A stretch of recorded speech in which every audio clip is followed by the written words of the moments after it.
اسلام میں پردہ ان رشتہ داروں سے کرنا فرض ہے جن سے آپ کا نکاح ہو سکتا ہے۔ جن سے نکاح نہیں ہو سکتا پردہ بھی نہیں ہے، جیسے باپ ہے، بھائی ہے، بیٹا ہے، سسر، چونکہ ان سے نکاح نہیں ہو سکتا۔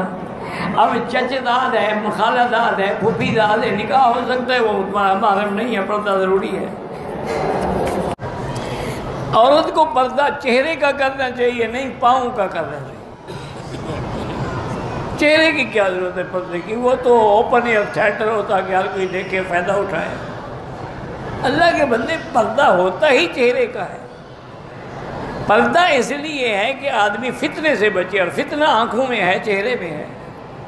اور اللہ نے حکم دیا کہ یدنین علیہن من جلابیبہن، اور پہلا پردہ یہ ہے کہ عورت گھر سے بھی نہ نکلے، وقرن فی بیوتکن۔ دوسرا پردہ یہ ہے کہ اگر کوئی باہر سے کھڑے ہو کے پکار اذا سألتموہن فاسألوہن من وراء حجاب، پردے کے پیچھے کھڑا ہو کے بات کرے۔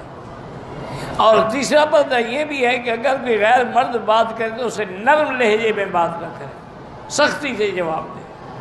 اور چوتھا پردہ یہ بھی ہے کہ گھر میں خامند یا بھائی یا باپ نہیں ہے تو کسی کو آنے کی اجازت نہ دے۔ یہ سارے پردے کے احکام ہیں۔ ابھی تک 1400 سال گزر گئے ہیں، ابھی تک آپ کو یہ پتہ نہیں لگا کہ پردہ چہرے کا ہوتا ہے یا پاؤں کا ہوتا ہے۔ وہ کون سا جانور ہے جس کو مارنا ثواب ہے؟ وہ کون کیڑا ہے نا جی، اس کو کہتے ہیں کہ وہ ابراہیم علیہ السلام کے آگ کو ہوا دے رہا تھا، پھونکے مار رہا تھا کہ اچھے زیادہ چلے۔ اور یہ جو چھوٹی سی اوپر سے کڑچی ہوتی ہے نا، یہ آ کے پانی پھینکتی تھی، تو اس لیے اس کو نہ مارا جائے، اس کو مارا جائے۔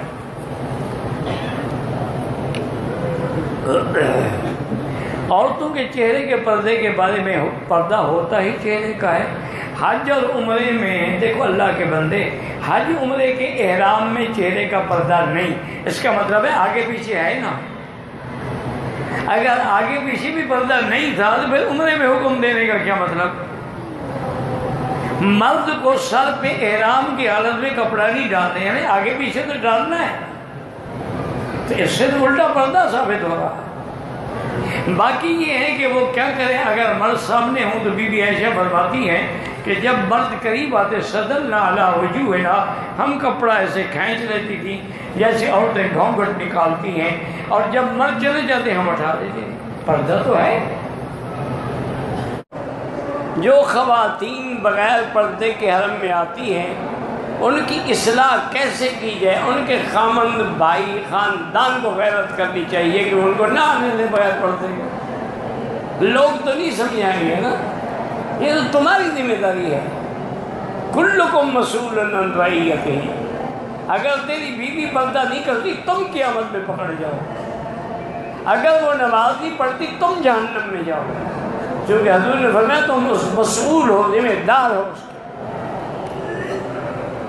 میری بیٹیاں بھی ذرا پوری توجہ سے میری بات سنیں کہ جو با حیا بیٹیاں ہوتی ہیں، با شرم بیٹیاں ہوتی ہیں، اللہ کی بڑی عابدہ زاہدہ بیٹیاں ہوتی ہیں، دیکھیں کہ بی بی عائشہ کو کیا فکر تھی۔ اس نے جو سوال کیا حضور سے وہ یہی تھا کہ یا رسول اللہ صلی اللہ علیہ وسلم، جب قیامت والے دن ہم آپ اٹھیں گے قبروں سے تو ایک دفعہ آپ نے یہ بھی فرمایا کہ جیسے ماں کے پیٹ سے آئے تھے ایسے اٹھیں گے، حفاظن عراۃن غرلاً، یعنی کپڑا بھی اوپر نہیں ہوگا۔ اور یہ بھی حدیث میں کہ اول من یکسا، سب سے پہلے حلہ جو ہے وہ حضرت ابراہیم کو پہنایا جائے گا۔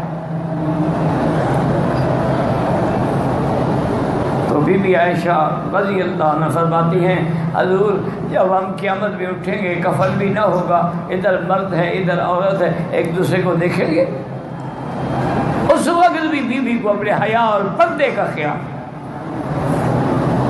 کہ ہمارے پردے کا کیا ہوگا جب قبروں سے اٹھیں گے۔ اور عورت ہوتی ہی وہی ہے جس پر ماں باپ کی نظر پڑے، شوہر کی نظر پڑے، جس کو سب دیکھتے رہیں، وہ تو چلتی پھرتی لاش ہوتی ہے، عورت نہیں ہوتی وہ تو اوپن ایئر تھیٹر ہے، جو چاہے دیکھ لے، اس کو عورت کون کہتا ہے؟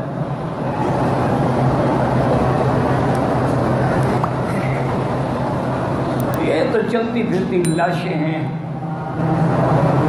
ہمارے امتحان کے لیے اللہ نے پیدا کی ہیں۔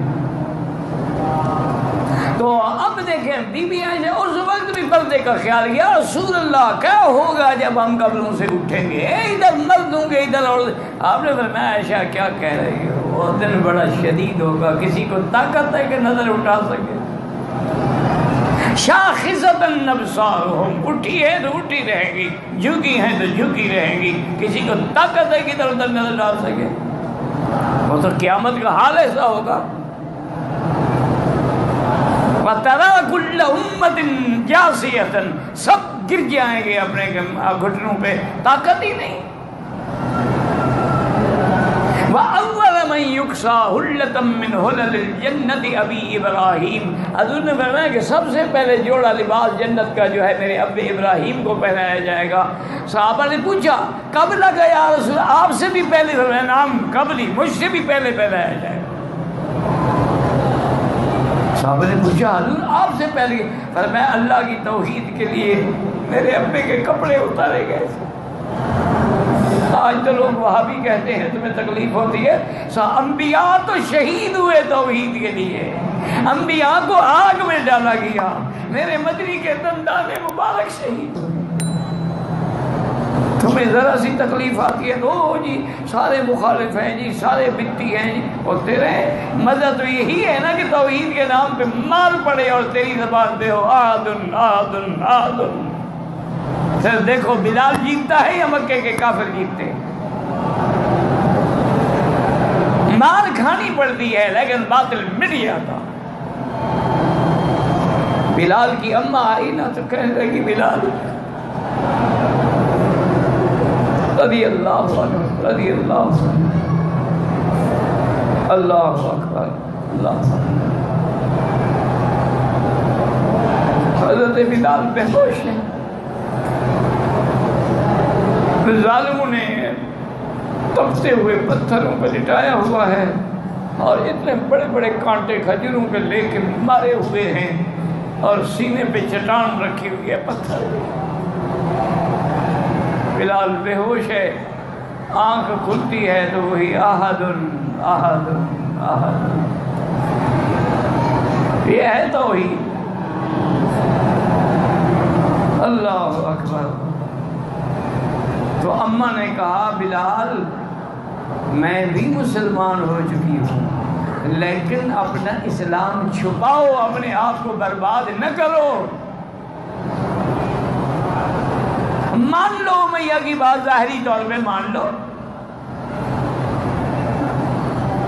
تو بلال کو ہوش آیا، بلال مسکرائے۔ اماں نے کہا بلال اس حال میں مسکرا رہے، فرمانے لگے اماں آج مجھے پتہ لگ گیا مکے کے کافر ہار گئے، بلال جیت گیا۔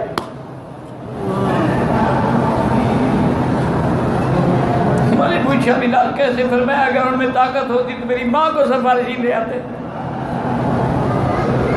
میری ماں کے دروازے پہ تو تب گئے ہیں جب ان کی قوت جواب دے گئی، ان کو کہو اور ظلم کریں، مجھے اسی ظلم میں مزہ آتا ہے جب میں اللہ کا نام لیتا ہوں۔